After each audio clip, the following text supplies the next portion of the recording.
ہم اجالوں کے پیغام پر ہیں، ہم اجالوں کے پیغام پر ہیں، روشنی کی حمایت کریں گے، ہم اجالوں کے پیغام پر ہیں۔ حضرات، ہندوستانی مسلمان مختلف جہتوں سے مختلف قسم کے امتحانات میں پھنسا ہوا ہے۔ یہ امتحانات تعمیری میدانوں میں ہیں، اصلاحی میدانوں میں ہیں، معاشرتی میدانوں میں ہیں، اور ہم لوگ بھی انہی امتحانوں میں گھرے ہوئے ہیں۔ اس وقت ہمارے درمیان جیسا کہ آپ کو بتایا گیا مولانا سید سلمان حسینی ندوی صاحب موجود ہیں۔ میں ان سے درخواست کرتا ہوں کہ اس موقع کی مناسبت سے آپ سے خطاب کریں۔ مولانا سید سلمان حسینی ندوی۔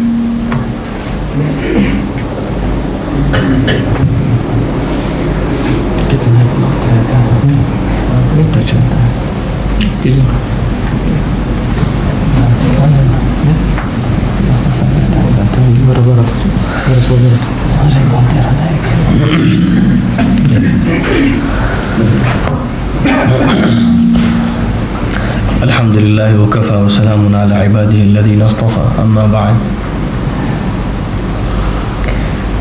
میرے دینی بھائیوں اور دوستوں، یہ سرزمین جس پر ہم اور آپ موجود ہیں، جب بھی اس سرزمین پر ہم لوگ قدم رکھتے ہیں تو احساسات کی دنیا تازہ ہو جاتی ہے، اور ایسا معلوم ہوتا ہے کہ ہم حاضر میں نہیں ہیں، ماضی میں چلے گئے ہیں۔ اس لیے کہ یہ وہ سرزمین ہے کہ جس سرزمین کا ایک ایک چپا رسول اکرم صلی اللہ علیہ وسلم کے صحابہ کرام رضی اللہ عنہم اجمعین کی محنتوں، ان کی قربانیوں اور ان کی مشقتوں کا مرکز رہا ہے۔ حدیث پاک میں بحرین کا ذکر آتا ہے، اور یہ تذکرہ آتا ہے کہ سب سے پہلا جمعہ جواتھا نام کے گاؤں میں پڑھا گیا جو بحرین میں ہے۔ بخاری شریف میں یہ حدیث موجود ہے، اور اس زمانے میں جب لفظ بحرین استعمال کیا گیا تو اس کا مطلب یہ نہیں تھا کہ جو اس وقت موجودہ اسٹیٹ بحرین کی ہے بس وہی مراد ہے، بلکہ یہ پورا خطہ جس کو آج کل امارات کا خطہ کہتے ہیں، یہ اس وقت بحرین کے لفظ کے ذیل میں آ جاتا تھا۔ جیسے قدیم زمانے میں جب لفظ الشام بولا جاتا تھا تو اس سے مراد فلسطین، لبنان، سوریہ، یہ سارے ملک ہوتے تھے۔ عراق اور شام یہ دونوں بنیادی تقسیمیں تھیں۔ آج صورتحال کچھ ایسی ہے کہ ساری سرزمین ٹکڑوں میں بدل گئی، تبدیل ہو گئی۔ فلسطین بھی ٹکڑوں کے لیے منتظر ہے، اور شام ایک الگ ٹکڑا بن گیا ہے، لبنان ایک الگ خطہ ہو گیا ہے، اردن ایک الگ خطہ ہو گیا ہے۔ یہ سب الگ الگ نہیں تھے، بس الشام کا لفظ بولا جاتا تھا، اور رومن امپائر کی ایک اسٹیٹ تھی جس میں گورنر رومن امپائر کی طرف سے متعین کیا جاتا تھا، اگرچہ اس حکومت میں عرب بھی دخیل تھے، اور جزیرۃ العرب کے وہ حدود جو شام سے ملتے تھے وہاں پر غسانیوں کی حکومت تھی۔ تو یہ سارا جزیرۃ العرب حقیقت میں صحابہ کرام رضی اللہ تعالی عنہم اجمعین کی ابتدائی محنتوں کی زمین تھا۔ تو لفظ بحرین جس کا تذکرہ حدیث شریف میں آیا ہے، اس سے مراد یہ ساری وہ امارات ہیں، یہ حکومتیں ہیں جو اس وقت ایک ایک ٹکڑے اور زمین کے ایک چھوٹے سے بقعے کی شکل میں ہمارے سامنے موجود ہیں۔ شارقہ ہے، دبئی ہے، ابوظبی ہے، ام القوین ہے، اور مختلف نام جو آپ لوگ زیادہ جانتے ہیں۔ تو یہ سارے علاقے جو ہیں، ہم جب یہاں آتے ہیں تو ان علاقوں کو اس حیثیت سے نہیں دیکھتے کہ یہ بٹے ہوئے ہیں، 7 اسٹیٹس ہیں اور ان اسٹیٹس پر ایک اسٹیٹ حاکم ہے اور یہ یہاں کی موجودہ پوزیشن ہے. یعنی اس واقعے کو اگرچہ ہم دیکھنے پر مجبور ہیں اور اسی واقعے سے ہم کو گزرنا ہے، آنکھیں بند کر کے ہم نہیں رہ سکتے ہیں. جو فیکٹس ہیں اور فگرز ہیں ان کو اپنے سامنے ہم کو رکھنا ہے. لیکن ایک تاریخ کا طالب علم یا اسلام کا ایک طالب علم جب بھی اس سرزمین پر قدم رکھتا ہے، اگر اس کو احساس ہے اور اگر اس کو تاریخ کا مطالعہ ہے اور اگر اس کے دماغ میں وہ ساری حکایات تازہ رہتی ہیں، تو پھر وہ اپنے ماضی کی طرف پلٹ کر چلا جاتا ہے. معلوم ہوتا ہے کہ وہ قرن اول میں سفر کر رہا ہے. کبھی ایسا محسوس ہوتا ہے کہ میں خالد ابن ولید کو دیکھ رہا ہوں، کبھی ایسا محسوس ہوتا ہے کہ عمرو ابن العاص اپنی فوجوں کو لے کر مصر جا رہے ہیں، کبھی یہ نظر آتا ہے کہ سعد ابن ابی وقاص اپنی فوجوں کو تیار کر کے عراق کو، ایران کو فتح کرنے کے لیے تیاری کر رہے ہیں. وہ افراد نظر آتے ہیں، گھوڑوں کی ٹاپیں سنائی دیتی ہیں، اونٹوں کی قطاریں نظر آتی ہیں. کوئی خچر پر سوار چلا جا رہا ہے، کوئی حمار پر سوار ہے، اس سواری کو استعمال کر رہا ہے. زندگی میں سادگی ہے، سچائی ہے، تقشف ہے، جہاد ہے، قربانیاں ہیں اور آگے بڑھنے کا جذبہ ہے. اور یہ ارادہ ہے کہ پوری دنیا کو اسلام کے حق میں تابع بنا دیں گے. ایک صحابی جو مدینہ منورہ کے مدرسے سے فارغ ہو کر نکلا ہے اور مکہ مکرمہ کی چٹانوں پر جس کو لٹایا گیا ہے اور وہاں کی گرم ریت پر جس کو گھسیٹا گیا ہے، وہ اب یہ عزم لے کر نکلا ہے کہ جو کچھ تم کر سکے کر لیا، اب جو میں کر سکوں گا میں بھی کر لوں گا. تم نے ہمارے جسم کے ساتھ کھلواڑ کیا، تم نے ہم کو گرم ریت پر لٹایا، تم نے ہماری چربی پگھلائی، تم نے ہم کو انگاروں پر آزمایا، چٹائی میں لپیٹ لپیٹ کر دھونیاں دیں. آزمائشوں کو تم پورا کر چکے، اس سے زیادہ اور کیا کر لو گے؟ جان تو لو گے اور کیا کر لو گے؟ لیکن جان ہمارے خداوند قدوس کے ہاتھ میں ہے، کوئی دوسرا جان لے بھی نہیں سکتا ہے. کیا لوگوں نے نہیں چاہا تھا کہ بلال کو مار دیں؟ لیکن بلال کو نہیں مار سکے، بلال نے شرک کو مار دیا. شرک نے بار بار چاہا کہ بلال کی زبان سے کہلوا دیں کہ ایک خدا نہیں ہے، کئی خدا ہیں. بلال کو ہر طرح سے آزما کر یہ کہنے پر مجبور کیا گیا، لیکن بلال کیا کہتے رہے؟ احد احد احد. ایک عجب مجنونانہ صدا تھی، ایک عجب بے باکی تھی، ایک عجب قوت تھی جو ان کے اندر پیدا کر دی گئی تھی. عقل انسانی حیران تھی کہ یہ کون لوگ ہیں، یہ کیسی دیوانگی ہے، ان کو کیا ہو گیا ہے، کیا چیز ان کو دے دی گئی ہے، کیوں اتنی بڑی قربانیاں یہ دے رہے ہیں، ان کے پاس کچھ بھی تو نہیں. اور محمد صلی اللہ علیہ وسلم جن کو وہ محمد ابن عبداللہ کہنے پر راضی تھے، اس کے علاوہ اور کسی مزید وصف کو قبول کرنے کے لیے تیار نہیں تھی. یاد ہوگا آپ کو کہ حدیبیہ کی جب صلح ہو رہی تھی تو اس موقع پر رسول اکرم صلی اللہ علیہ وسلم نے جو تحریر تیار کروائی تھی، اس تحریر میں لکھا گیا هذا ما قاضى علیہ محمد رسول اللہ صلی اللہ علیہ وسلم. تو جو شخص آیا تھا اس معاہدے کو مکمل کرانے کے لیے، سہیل ابن عمرو، اس نے کہا کہ ہم اس کو قبول نہیں کرتے. اگر ہم آپ کو رسول اللہ مان لیں تو ہمارا اور آپ کا جھگڑا ہی کہاں رہتا ہے؟ آپ لکھوائیے هذا ما قاضى علیہ محمد ابن عبداللہ، یہ لکھوائیے. جس ہم نام سے آپ کو جانتے ہیں بس اسی نام سے آپ کو لکھنا ہوگا. ہم اگر رسول اللہ کی حیثیت آپ کی تسلیم کر لیں تو سارا جھگڑا ہمارا اور آپ کا ختم ہو جاتا ہے. ہمارا جھگڑا اسی بنیاد پر ہے کہ ہم آپ کی رسالت کو نہیں مانتے. ہم یہ نہیں مانتے کہ خدا کا کلام آپ کے پاس آتا ہے، خدا کی وحی آپ کو سنائی جاتی ہے. ہم تو یہ سمجھتے ہیں آپ بھی ہماری طرح کے انسان ہیں، کھاتے پیتے ہیں، بازاروں میں جاتے ہیں، چلتے ہیں. اور قرآن پاک نے ان کی اس بات کو بہت سی جگہوں پر نقل کیا ہے. کہتے ہیں کہ یأکل الطعام ویمشی فی الاسواق، یہ بھی تو کھانا کھاتے ہیں، بازاروں میں چلتے ہیں، ہم میں ان میں فرق کیا رہ گیا؟ اور اگر قرآن کو اترنا ہی تھا تو کسی فرشتے پر اترتا اور ہم اس فرشتے کو دیکھتے تو ہم اس کو مانتے. تو قرآن نے کیا کہا تھا کہ اگر ہم کسی فرشتے کو پیغمبر بناتے تو بھی اس کو انسان ہی کی شکل میں بھیجتے، کیونکہ وہ فرشتہ اپنی شکل میں آتا تو تم اس کو دیکھ ہی نہیں سکتے تھے اور اس کو اپنے لیے قدوہ اور اسوہ بنا ہی نہیں سکتے تھے. تو اگر فرض کر لیا جائے کہ کسی فرشتے ہی کو نبی بنانا ہوتا تو بھی اس کو انسان ہی کا روپ دینا پڑتا، انسان ہی کی شکل میں اور انسان کے جسد میں اس کو نازل کرنا ہوتا. تو بہرحال رسول اکرم صلی اللہ علیہ وسلم نے جن حضرات کو تیار کیا تھا، یہاں اس علاقے میں آنے کے بعد وہ ذہن میں آنے لگتے ہیں، لیکن پھر آدمی جب اپنی آنکھوں کو کھولتا ہے تو کچھ اور دیکھتا ہے۔ وہ کتنا ہی کوشش کرے کہ ماضی کی طرف پلٹ جائے، لیکن حال اس سے چمٹ جاتا ہے، اس کو روکتا ہے کہ تم کہاں جانا چاہ رہے ہو، تم کو کچھ بھی ماضی کے کہیں نشانات نہیں ملیں گے، ماضی کے نشانات مٹائے جا چکے ہیں۔ اگر ان نشانات کو دیکھنا چاہتے ہو تو ہاں مسجد کی محراب میں چلے جاؤ، شاید وہاں پر تم کو کچھ تلاوت سنائی دے جائے۔ مسجدوں کی صفوں کو دیکھ لو، شاید کج مج صفیں تم کو نظر آ جائیں اور کچھ مصلی مل جائیں۔ کعبۃ اللہ میں چلے جاؤ، کچھ لوگ طواف کرتے ہوئے نظر آ جائیں گے۔ کچھ نہیں، بہت ہوں گے، لیکن بہت ہوں گے رسول اکرم صلی اللہ علیہ وسلم کی پیشین گوئی کے ساتھ۔ اس میں آپ نے فرمایا تھا کہ ایک زمانہ آئے گا کہ مسجدیں آباد ہوں گی لوگوں سے، لیکن ویران ہوں گی ہدایت سے۔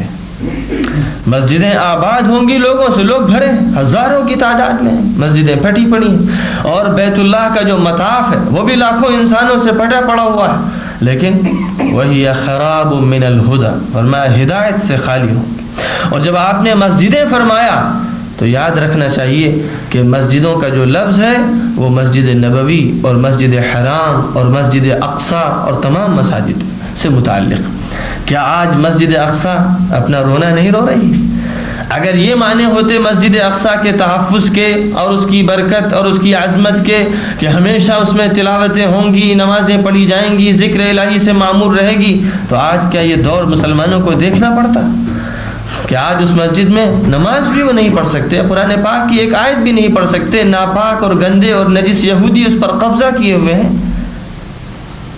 اس کا مطلب یہ ہوا کہ مدینہ منورہ اور مکہ مکرمہ کی مسجدوں میں بھی ایسا ہو سکتا ہے کہ لوگ تو بہت ہوں لیکن ہدایت سے بالکل یہ مسجدیں خالی ہو جائیں، بالکل نہ ہو تو کم از کم ایک بڑے طبقے سے خالی ہوں۔ اور کیا واقعہ یہی نہیں ہے؟ اگر آپ واقعے کی طرف آئیے تو کیا واقعہ یہی نہیں کہ لاکھوں حجاج کے اندر کتنے ہیں جو داعی ہیں، ہادی ہیں، مہتدی ہیں، دین کے لیے وہ اندر سے کڑ رہے ہیں اور ان کا کلیجہ کباب ہو رہا ہے؟ کتنے لوگ؟ ذرا گن کے بتائیے۔ حج کے موسم میں 20-25 لاکھ کے مجمع میں تلاش کیجئے کتنے ایسے لوگ جو واقعتاً دین کے لیے فنا ہونے کو تیار ہیں۔ وہ مجمع جو آ کر اکٹھا ہو جاتا ہے حج کے نام سے، اس میں ہزاروں تاجر ہیں، ہزاروں پیشہ ور ہیں، ہزاروں وہ ہیں جو حج کرنے آئے ہیں صرف تجارت کے لیے، نام حج کا لیا ہے، سائن بورڈ حج کا لگایا ہے، عمرے کے نام پر، عمرے کے ویزے پر آتے ہیں دولت کمانے کے لیے، حج کے ویزے پر آتے ہیں، وہاں سے صرف یہ نہیں کہ حلال مال لے لیں، وہاں سے اس لیے وہاں پہنچتے ہیں کہ وہاں سے بلو پرنٹ فلمیں حاصل کی جائیں، وہاں سے ویڈیو کیسٹ حاصل کیے جائیں۔ مکہ مکرمہ پہنچ کر فرانس، جرمنی، اٹلی، لندن میں تیار کردہ فلموں کو لینے کے لیے آتے ہیں۔ تو آپ ذرا مجھے بتائیے کہ کیا اگر مکہ مکرمہ سے بھی سپلائی کیا جائے شر، خباثت، نجاست، گندگی اور آلودگی، تو پھر کون سا مقام رہ جائے گا کہ جہاں پر سے ہدایت کو پھیلایا جائے، اس کو عام کیا جائے گا؟ لیکن کون ہے کرنے والا؟ یہ وہی لوگ ہیں جو امتی ہیں حضرت محمد صلی اللہ علیہ وسلم کے، اور جو حضرت ابراہیم کی صدا پر لبیک کہتے چلے آ رہے ہیں، لیکن حقیقت میں وہ حضرت ابراہیم کی صدا پر نہیں کہہ رہے۔ وَأَذِّن فِي النَّاسِ بِالْحَجِّ يَأْتُوكَ رِجَالًا وَعَلَى كُلِّ ضَامِرٍ يَأْتِينَ مِنْ كُلِّ فَجٍّ عَمِيقٍ لِيَشْهَدُوا مَنَافِعَ لَهُمْ وَيَذْكُرُوا اسْمَ اللَّهِ فِي أَيَّامٍ مَّعْلُومَاتٍ عَلَى مَا رَزَقَهُم مِّن بَهِيمَةِ الْأَنْعَامِ۔ حضرت ابراہیم علیہ السلام کو حکم دیا گیا تھا کہ اعلان کر دو حج کا، اور لوگ دور دراز سے آئیں گے، اونٹنیوں پر آئیں گے، گھوڑوں پر آئیں گے، اور یہاں آ کر طواف کریں گے اور اللہ کو یاد کریں گے اور دین کی تجدید کریں گے، ایمان کی تجدید کریں گے، اور یہاں سے ایک نئی غذا لے کر، ایک نئی دولت لے کر واپس ہوں گے، اور پھر اس کے بعد یہاں سے جو دولت ان کو ملے گی وہ سب جگہ پہنچائیں گے، توحید کی دولت کو بانٹیں گے، شرک کو مٹائیں گے، یہاں پر آ کر عہد کریں گے کہ اللہ میں شرک سے بیزار ہوں، میں شرک سے بری ہوں، ہر طرح کے شرک سے بتوں کی پوجا پاٹ کا نام نہیں ہے، شرک سے اس کا نام نہیں ہے کہ مندروں میں جایا جائے، شرک صرف اس کا نام نہیں ہے کہ عیسیٰ کو خدا کا بیٹا مانا جائے اور عزیر کو خدا کا بیٹا تسلیم کیا جائے اور فرشتوں کو خدا کی بیٹیاں قرار دیا جائے، صرف یہی شرک نہیں، شرک اور بھی، اللہ نے فرمایا افرأیت من اتخذ الہہ ہوا، کیا دیکھا آپ نے اس شخص کو جس نے اپنی خواہش کو اپنا معبود بنا رکھا ہے؟ قرآن پاک اس کو بھی مشرک قرار دیتا ہے جس نے اپنی خواہش کو خدا تعالیٰ کے سامنے متوازی حیثیت دے دی۔ ایک طرف قانون الہی ہے، ایک طرف حکم الہی ہے، ایک طرف سیرت نبوی ہے، ایک طرف اپنے من کے تقاضے ہیں، ایک طرف اپنی خواہشات ہیں، ایک طرف اپنی موجودہ دنیا ہے، اس کے ٹرینڈز ہیں، اس کے رجحانات ہیں۔ ترجیح کس کو دینا ہے؟ ترازو لیے مسلم کھڑا ہوا ہے اور کون سا پلہ جھکا رہا ہے؟ پلہ جھکا رہا ہے کفر کا اور شرک کا اور خواہشات نفسانی کا اور بہت ہی معمولی تقاضوں کا، ان کے پلے کو جھکا رہا ہے، اس کو بھاری قرار دے رہا ہے، اور سیرت محمد صلی اللہ علیہ وسلم کو میوزیم میں جا کر ڈال دیا ہے، بس کتابوں میں اس کو رہنا چاہیے، باہر نہیں آنے کی ضرورت ہے۔ یہ وہ صورتحال ہے کہ جو ٹکراتی ہے دماغ سے۔ جب آدمی یہاں آتا ہے، اس سرزمین پر قدم رکھتا ہے، تو وہ چاہتا ہے کہ وہ اس ماضی کو دیکھے، لیکن افسوس یہ ہے کہ یہاں آ کر زیادہ چوٹ لگتی ہے۔ ہندوستان میں رہتا ہے تو وہاں کفر سے آویزش چل رہی ہے، شرک سے ایک طرح کا مقابلہ چل رہا ہے، اور اس مقابلے کے نتیجے میں ایک نفرت ہے، ایک غصہ ہے، ایک جوش ہے، ایک خروش ہے۔ ٹھیک ہے، ہزار آج مسلمان ایسے ہیں ہندوستان میں جو شرک سے متاثر ہو رہے ہیں، جو ہندو مت سے متاثر ہو رہے ہیں، جو پگھلتے چلے جا رہے ہیں، اور لاکھوں بچے ہیں مسلمان جو سرکاری اسکولوں میں جا کر اور مشرکانہ گیت گا کر اور ان کے سلیبس کی کتابیں پڑھ کے توحید سے ہی نہیں، دین کے تمام مبادی اور ضروریات سے ناشنا ہوتے چلے جا رہے ہیں۔ ان کی کیفیت یہ ہے کہ ان کو یہ تو پتہ ہے کہ راما کون تھے، کرشنا کون تھے، وشنو کون تھے، لیکن اس کو یہ پتہ نہیں کہ ابو بکر کون تھے، عمر کون تھے، عثمان کون تھے، علی کون تھے۔ یہ بات آج جس قریے میں چاہیے، جس شہر میں چاہیے ہندوستان میں دیکھ لیجیے۔ ٹھیک ہے، یہ حق، اس کو ہم مانتے ہیں، لیکن یہ اس وجہ سے ہے کہ وہاں تو وہ ماحول ہے جو مکہ مکرمہ کا ماحول تھا، وہاں تو جگہ جگہ مندر، وہاں تو مشرک ہے اور اپنے تعصب کی آگ لگانا چاہتا ہے، وہ تو یہ چاہتا ہی ہے کہ مسلمان کو بے خبن سے اکھاڑ کر پھینک دیا جائے۔ وہاں تو یہ کوششیں ہو رہی ہیں، لیکن ان کوششوں کے ساتھ ساتھ مسلمان کو بھی ایک احساس ہے، اس کو بھی فکر ہے کہ مجھے اپنا وجود ثابت کرنا ہے، صبح و شام کی محنت کرنا ہے اور اپنے وجود کو مختلف شکلوں میں ثابت کر کے دکھانا ہے۔ لیکن یہاں جب آئیے تو معلوم ہوتا ہے کہ ہر طرف شیخ چلی نظر آ رہے ہیں، ہر طرف الف لیلہ کی کہانیاں نظر آ رہی ہیں، ہر طرف عباسی دور اور عثمانی دور کے بادشاہوں کے کچھ نمونے ہیں، بلکہ ان سے بھی زیادہ گئے گزرے اور بے انتہا گئے گزرے۔ اس لیے کہ بنی امیہ کا زمانہ ہو یا بنی عباس کا زمانہ ہو یا بنی عثمان کا زمانہ ہو، ان تمام زمانوں میں ایسے حکام آتے رہے کہ جنہوں نے عیاشی کی، بدماشیاں کیں، غفلتیں کیں، اسلام کو نقصان پہنچایا اپنی بد اخلاقی سے، بدعملی سے، لیکن اسلامی قانون میں ترمیم کرنے کی کسی کو جرأت نہیں ہوئی۔ قانون بہرحال اللہ کا رہا، قاضی مسلمان رہا جس کا فیصلہ قبول کیا جاتا رہا، اور کبھی اگر اس کا فیصلہ خلیفہ کے خلاف ہوا تو وہ بھی آ کر حاضر ہوا۔ لیکن موجودہ دور کی جو ہماری حکومتیں ہیں اور نظام مملکت کا ہے، یہ تو اسلام سے اور قرآن پاک سے بالکل ہی کٹ چکا ہے، اس کا رشتہ ہی ختم ہو گیا ہے۔ اس کی بنیاد سیکولرزم ہے، کیپٹلزم ہے، کمیونزم ہے، یہ ان بنیادوں پر قائم ہی کیا گیا ہے۔ یہاں اس وقت جو ہماری تاریخ بنی ہے، اس تاریخ کے بنانے والے انگریز ہیں۔ انگریزوں نے عالم اسلامی کے ایک ایک ملک پہ قبضہ کیا، الجزائر، تیونس، مراکش سے لے کر آپ کے انڈونیشیا اور ملیشیا تک، کہیں ڈچ نے، کہیں ہالینڈ کے لوگوں نے، کہیں پر برٹش، کہیں فرینچ، مختلف یورپین ملکوں نے اپنی فوجوں کو اور بحری بیڑوں کو بھیج کر ان ملکوں پر اپنا قبضہ جمایا، اور یہ چاہا کہ صلیبی جنگوں کا انتقام لیا جائے، اور وہ اتنے بھرپور طریقے پر لیا گیا کہ الجزائر میں 10 لاکھ مسلمان شہید ہوئے، ہزاروں علماء کو سولیوں پر چڑھایا گیا۔ ہندوستان کی سرزمین کا کون سا چپا ہے جو اس بات کا شاہد نہ ہو کہ وہاں کے علماء کرام کو سولیوں پر دار پر چڑھایا گیا، ان کو قتل کیا گیا، جزائر انڈمان بھیجا گیا، کالا پانی روانہ کیا گیا، ہر طرح کے مظالم ان پر روا رکھے گئے۔ انہوں نے یہ سب کچھ کیا، اور پھر اس کے بعد جب ان کو یہاں سے نکلنا پڑا، مسلمان ملکوں کو ترک کرنا پڑا، تو اپنے ایجنٹ انہوں نے چھوڑ دیے اور ایک ایسا نظام قائم کروا دیا کہ جس نظام کو قبول کرنے کے بعد اسلام زندگی میں آنے ہی نہ پائے۔ یعنی یہ کہ حکومت یا مملکت کی بنیاد اسلامی نہیں ہونی. اسلامک اسٹیٹ کا تصور بالکل ذہنوں سے نکال دیجیے، اور اس کو اس طرح سے قائم کیا گیا کہ دین اور دنیا دو الگ چیزیں ہیں، مذہب اور سیاست دو الگ چیزیں ہیں. لہذا مذہب کو مسجدوں میں محدود رکھیے، اس سے باہر نہ نکلنے دیجیے، اور سیاست کو حکام کے حوالے کیجیے، وہ جس طرح چاہیں گے اس کا فیصلہ کریں گے. یہ انگریزوں نے اپنے یہاں کی تاریخ کو یہاں بھی دہرانا چاہا اور اس میں کامیاب ہو گئے. اس درجے کامیاب ہو گئے کہ اب ہمارے ہی قوم کے جو لوگ ہیں، جب ان کے سامنے یہ بات کہی جائے کہ اسلام تو ایک مکمل اور ہمگیر مذہب ہے اور ہر شعبے پر اس کی حکمرانی ہونی چاہیے، تو بہت سے لوگ یہ کہتے نظر آئیں گے کہ نہیں صاحب بھائی، مذہب کا تعلق انسان کی ذات سے اور اللہ سے پرائیویٹ معاملہ ہے، اپنے پرائیویٹ معاملے میں آپ اس کو درست کر لیجیے. وہ ایک الگ بحث ہے کہ پرائیویٹ ہی معاملے میں ہم نے کہاں تک درست کیا ہے، وہ ایک دوسری بحث.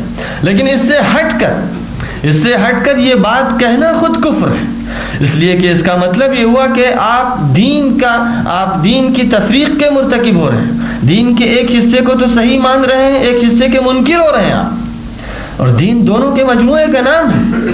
قرآن پاک نے ایسے لوگوں کے بارے میں جو یہودی ہیں اصلاً، ان کے بارے میں یہ فرمایا کہ افتؤمنون ببعض الکتاب وتکفرون ببعض، کیا تم لوگ اللہ کی کتاب کے ایک حصے کو تو مانتے ہو، ایک حصے کا انکار کر دیتے ہو. فما جزاء من يفعل ذلك منكم الا خزي في الحياة الدنيا ويوم القيامة يردون الى اشد العذاب وما الله بغافل عما تعملون. تو اس کا نتیجہ کیا نکلے گا؟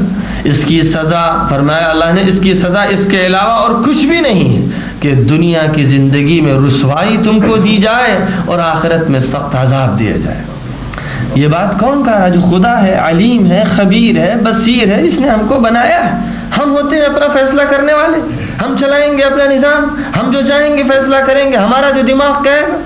جی اللہ جو فرمایا، ہم نے جب خدا کے کلام کو حق مانا ہے اور خدا کو بالا تر تسلیم کیا ہے، اور ہم نے تسلیم کیا ہے کہ وہ ہمارا خالق ہے، تو پھر اسی کو یہ فیصلہ کرنے کا حق ہے کہ ہمارے لیے کون سا نظام درست ہے کون سا نہیں. تو یہ فرما رہا ہے کہ اگر تم نے یہ تفریق کی کہ ہاں اتنا جو شعبہ ہے یا یہ حصہ ہے یہ تو خدا کے قانون کے ماتحت چلے گا اور باقی حصہ اپنے منمانے قوانین کے ماتحت چلے گا، تو فرمایا کہ اس کا نتیجہ دنیا میں رسوائی ہو کر رہے گا. اور جب خدا یہ کہہ دے کہ یہ چیز ہو کر رہے گی تو پھر کیا اس کے علاوہ بھی ہونے کا امکان ہے؟